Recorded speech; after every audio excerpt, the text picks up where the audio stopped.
Ini penting karena narasumbernya bukan saya tidak akan mengklarifikasi soal teks amnesti.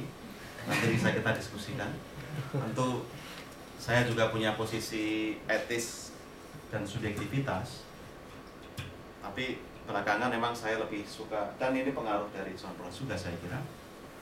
Misalnya kita dipengaruhi oleh Amartya Sen atau Martha Nussbaum dalam konteks pragmatisme ketika justice itu sebagai tindakan untuk mengurangi keburukan-keburukan atau ketidakadilan, misalnya yang digagas oleh Amartya Sen dalam bukunya tentang keadilan itu. Nah, saya kira itu bisa didiskusikan nanti. Saya minta tanggapan Mas Sunar, ya mungkin ada yang ingin dikomentari. Satu lagi boleh Pak? Tadi saya ada yang lupa. Kalau di hukum itu justice as fairness itu, kata fairness adalah kelayakan yang bisa dinilai dengan parameter tertentu. Kalau di filsafat sosial atau filsafat politik itu terminologi satu katanya apa ya, agar lebih mudah ya, karena dari untaian catatan kaki kelima saya agak bingung antara kesepakatan yang coba diambil ataukah prinsip-prinsip dasar kenapa manusia itu ada. Ya, silakan. Ya. Etika. Saya mulai dari yang terakhir ya. Kalau di Rawls sendiri, sebenarnya istilah fairness per definisi itu saya tidak sampai sekarang ya, paling tidak sampai sekarang saya tidak mendapatkan penjelasan fairness is apa gitu. Yang saya pahami dari fairness itu pengandaian bahwa sebuah prinsip itu bisa disebut fair itu seperti apa.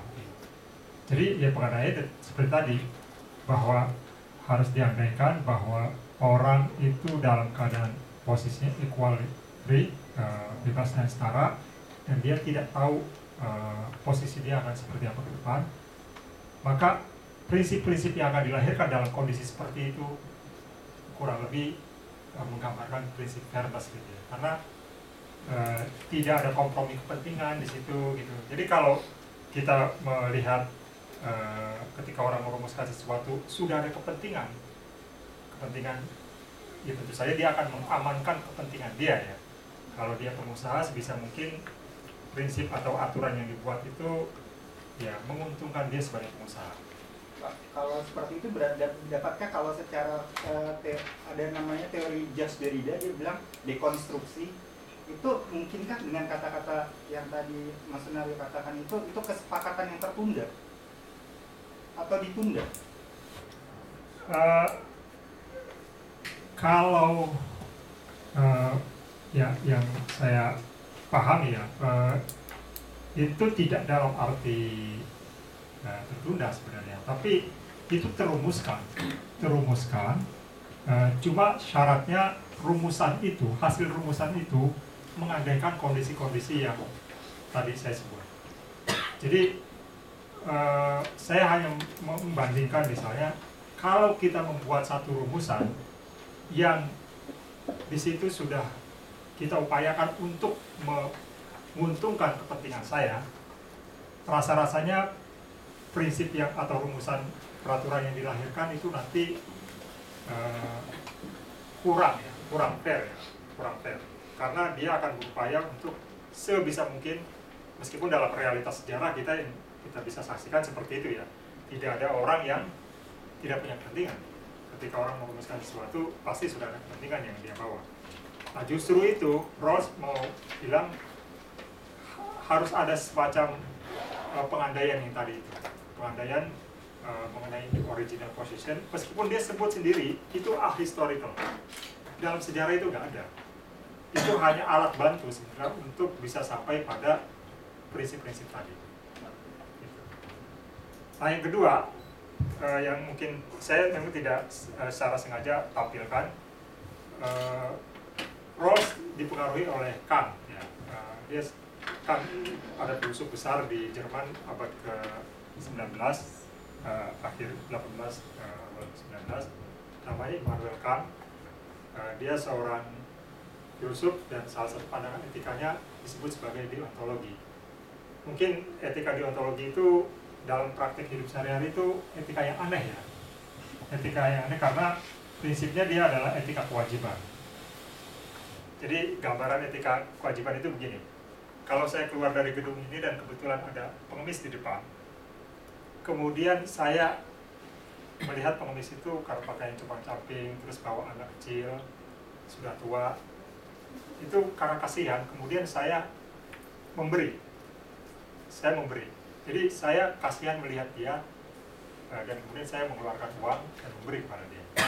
Bagi Kant, itu tidak etis. Itu bukan etika. Karena kenapa? Karena sikap saya untuk membantu dia itu didasari oleh rasa kasihan melihat dia. Seharusnya yang disebut sebagai etis itu jawabannya adalah saya membantu karena kewajiban. Titik. Bukan karena saya kasihan, bukan karena saya nggak tega melihat dia belum makan dan seterusnya. Kalau seperti itu bagi Kant itu bukan masalah etika, masalah baik dan buruk, itu ya perasaan hati aja, jadi bukan etik.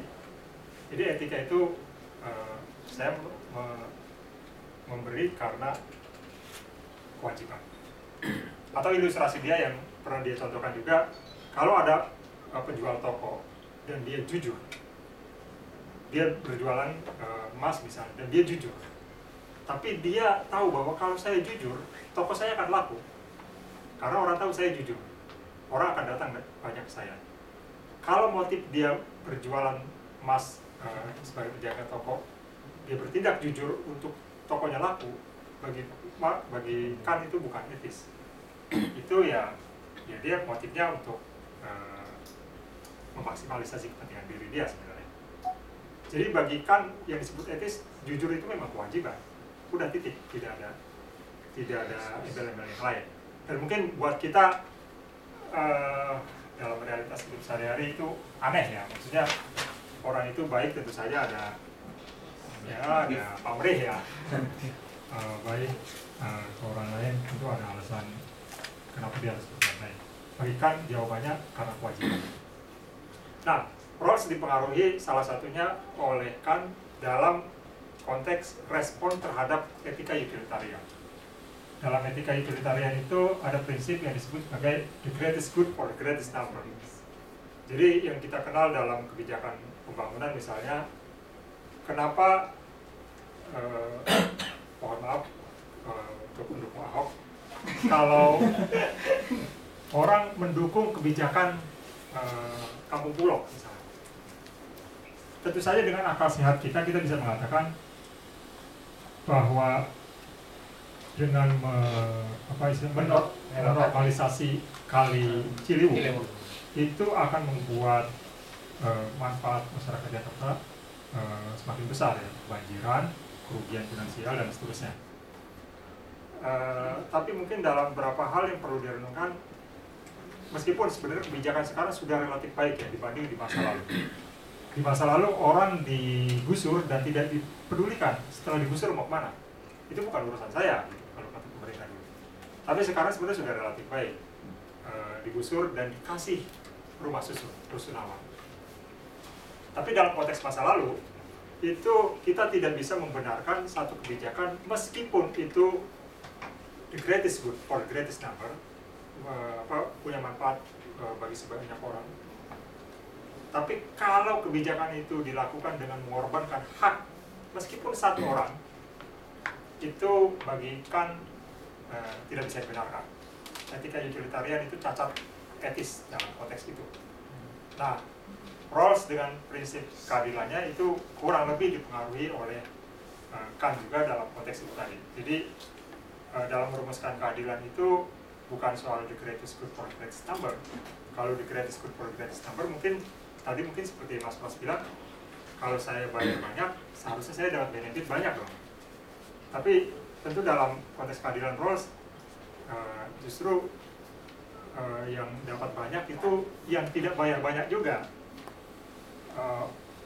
Saya nggak tahu kapan orang miskin itu bisa disebut bayar pajaknya. Mungkin kalau beli sabun PPN itu belum dihitung ya, dihitung juga, dihitung ya. Tapi secara langsung dia bayar pajak tahunan kan dia nggak. Mungkin para pengusaha raksasa itu yang lebih banyak bayar pajaknya. Tapi tentu saja dalam konteks itu tidak bisa dibenarkan karena dia memberi banyak, dia merasa berhak banyak juga. Justru dibalik oleh Rawls, yang paling berhak adalah yang paling the least advantaged tadi. Nah itu tentu saja dalam konteks respon terhadap etika utilitarian.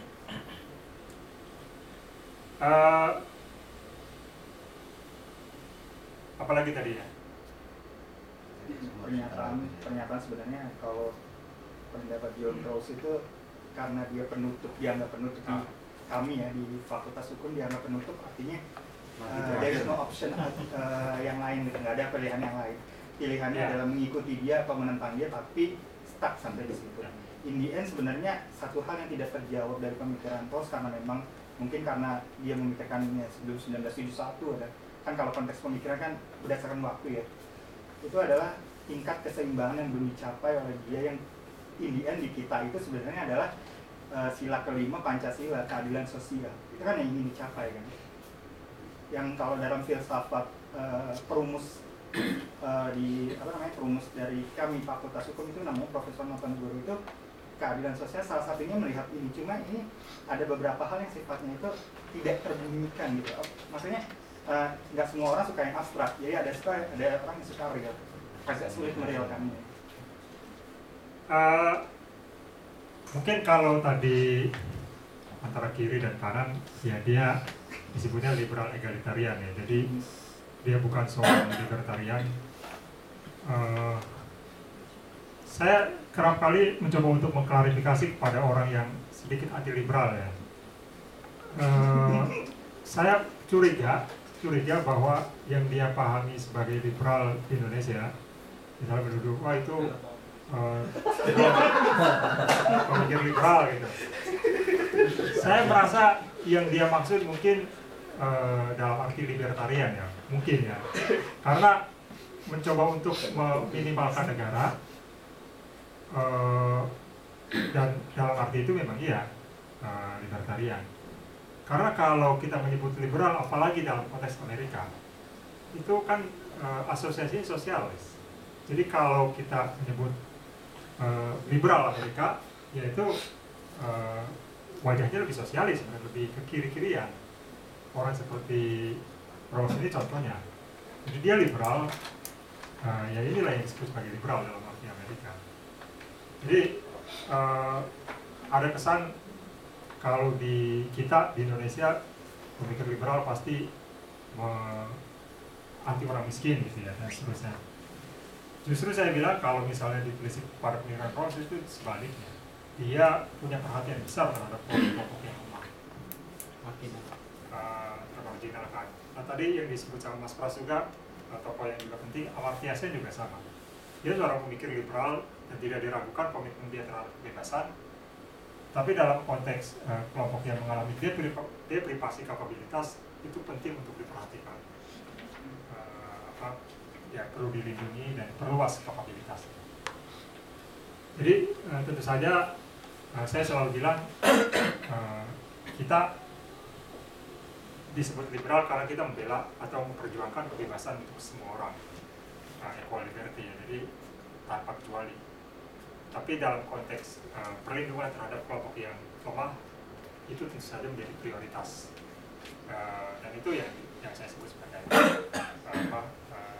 egaliter liberal dan liberal egalitarian. Mungkin itu yang bisa saya tanggapi.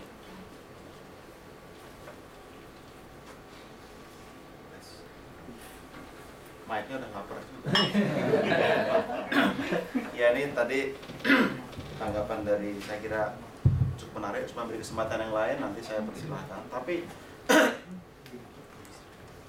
saya ingin sedikit menambahkan, barangkali kalau kita menuntut Rawls untuk mengatakan fairness itu apa, justru disitulah Rawls membatasi diri ya sebagai seorang liberal saya kira.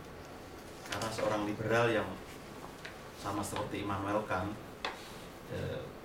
universalisasi ide, dia tidak akan jatuh pada komunitarianisme, pada rumusan-rumusan apa itu adil, tapi memang keadilan dalam konteks Rawls dan juga Habermas memang lebih prosedural ya. Artinya dia tidak mengatakan adil itu apa. Tapi kalau perumusan kebijakan itu memperhitungkan benefit yang paling optimal untuk orang miskin misalnya, atau memberikan equality of opportunity, itu dianggap adil tanpa kita merumuskan adil itu apa. Nah, kurang lebih seperti itu dari konteks public policy-nya gitu. Ada lagi yang ingin menyampaikan? Silakan Pak Selamat, jauh-jauh dari Bandung ini kita datangkan. Pakai istri. Pakai surat tugas. Terima kasih Mas Prasto. Selamat sore teman-teman. Kenalkan, saya Slamet Rianto dari Direktorat Jenderal Pajak Kantor Wilayah Bandung. Perjalanan hari ini tidak lepas dari perjalanan hari ini juga.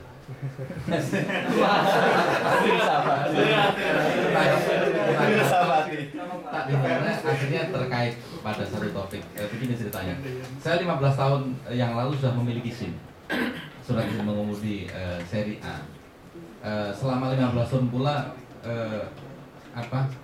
saya tidak pernah mengalami kesialan ditangkap polisi gara-gara tidak punya SIM. Atau gini, saya tidak pernah ditanya oleh polisi kamu punya SIM atau enggak. Artinya sebenarnya ketika 15 tahun yang lalu hingga sekarang saya tidak punya SIM, sebenarnya saya relatif aman-aman saja. Tapi kenapa saya memilih punya SIM? Termasuk hari ini saya harus datang jauh-jauh ke Danmogot karena 2 bulan yang lalu ternyata SIM saya mati tanpa saya sadar. Hanya semata-mata bentuk dengan SIM saya merasa aman, merasa ibarat orang Islam itu ada satu. Kalau nggak salah, kalau kamu sholatmu itu baik, maka amalan yang lain dianggap baik. Kurang lebih betul lah, saya tidak ahli agama ya itu. Tapi di sisi lain juga saya mengaitkannya dengan masa kata